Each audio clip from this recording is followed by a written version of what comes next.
Today, we're going to dig into something that's probably in your hand right now, or at least very close by. We're talking about how your phone is fundamentally changing your body, your brain, and even your relationships. But first, do me a favor, a quick physical check-in. Go ahead, check your posture. Are you hunched over your screen? Because what you're about to see might just make you sit up a little straighter. That's right. You heard that correctly. That familiar ache you get from looking down at your phone, what doctors actually call text neck, puts a strain on your spine that's equal to about 60 pounds of force. It's a staggering physical burden we're all carrying around every single day, and honestly, it's just the tip of the iceberg. 7 hours and 22 minutes. Let that sink in for a second. That's the average daily screen time for teenagers. That's more time than many of them spend sleeping. And it means they're spending a massive chunk of their day with the equivalent of an 8-year-old sitting on their neck. And look, it is not just teens, not by a long shot. The average American adult spends over 6 hours a day staring at screens, which is way more than the global average. This has become a worldwide phenomenon that's completely reshaping our daily lives. So the real question is, why? We've just jumped from a very personal, physical reality to a staggering global scale. This is our new normal. So how in the world did we get here? And maybe more importantly, what is it actually doing to us? To understand why it's so incredibly hard to just look away, we have to look inside our own heads. This is the science of the struggle, a little journey into the neurology of why you just can't stop scrolling. So the key mechanism here is called the dopamine compulsion loop. Every single notification, every post, every like, it's a tiny little stimulus that triggers a release of dopamine. That's your brain's reward chemical, and this creates a craving for more, which reinforces the habit. Now get this, it is the exact same neurological circuit that drives addiction to things like nicotine and cocaine. You see, your brain is hardwired to seek out new things, to seek novelty. And the apps on your phone, they're designed specifically to exploit this. They feed you a never-ending stream of new content, effectively hijacking that reward system and making it incredibly difficult to put your phone down. This isn't a flaw in your character, it's a feature of the technology. So this constant hijacking leads to a decay in what scientists call our executive function. That's the part of our brain that's responsible for things like planning, impulse control, and focusing on long-term goals. And it gets weaker. Instead, our brains become optimized for just seeking novelty and getting that instant gratification. There's a pretty powerful metaphor for this process. Your frontal lobe, which is kind of like the CEO of your brain, is essentially rusting. As the apps take over the job of planning and impulse control for us, our own ability to do it ourselves just starts to, well, atrophy. And this neurological restructuring has some really serious consequences. And believe me, those consequences aren't just in our heads. Let's take a look at the physical and psychological fallout and connect that brain science to some real-world health impacts. Scientists have even given a name to that feeling of anxiety we get when we're separated from our devices: nomophobia.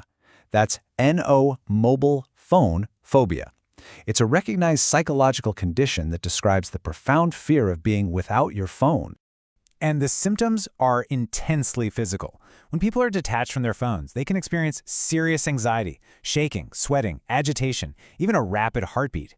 These aren't just feelings, they are measurable physiological stress responses. This physical reaction is tied directly to chemical imbalances in the brain. Chronic phone use can seriously disrupt something called GABA. That's the key neurotransmitter that acts like the brain's brakes, helping to control fear and anxiety. So when it's all out of balance, that feeling of calm is much, much harder to find. And the list of related health issues just keeps going. The blue light from our screens, it disrupts melatonin production, which completely wrecks our sleep. The sedentary nature of screen time is linked to obesity and a higher risk of type 2 diabetes. And study after study consistently shows a correlation between high screen time, reduced attention spans, and increased rates of depression and anxiety, especially among young people. So beyond our own individual health, this constant connection to our devices is rewiring the very fabric of our social lives. There's a steep social cost to all this. I am almost certain you've experienced this, whether you were doing it or it was being done to you. It's called phubbing, as in phone snubbing. It's that simple act of ignoring the person right in front of you in favor of your screen, and it's doing real damage. A 2024 study confirms what we all know intuitively.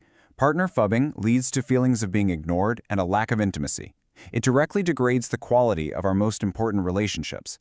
The very device that promises connection is often the thing driving us apart. I know the situation can feel a little bleak, but it is not hopeless. We can take back control. What we need is a clear, actionable plan for our brains. So let's frame this not as a punishment, but as a smartphone vacation. It's a three-phase journey. First, we just have to get through the initial detox. Second, we replace those empty digital rewards with meaningful, real-world ones. And third, we set up our environment for success. So here's how you start. In phase 1, the detox, just be prepared. In the first 72 hours, you might feel a spike in your stress hormone cortisol, and you might even experience phantom vibrations. That's a sign your brain is healing. For phase 2, replacement, you've got to find a real hobby. Think of scrolling as cheesy rice, just empty calories for your brain.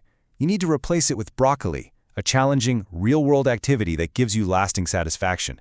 And finally, control your environment. This one's simple but powerful. Charge your phone in another room, starting 2 to 3 hours before bed. This lets your brain produce the melatonin you need for deep, restorative sleep. As we wrap this up, I really want you to hold on to this one thought. This is not about willpower. You are fighting a biological battle against a multi-trillion-dollar industry that is designed specifically to capture and hold your attention.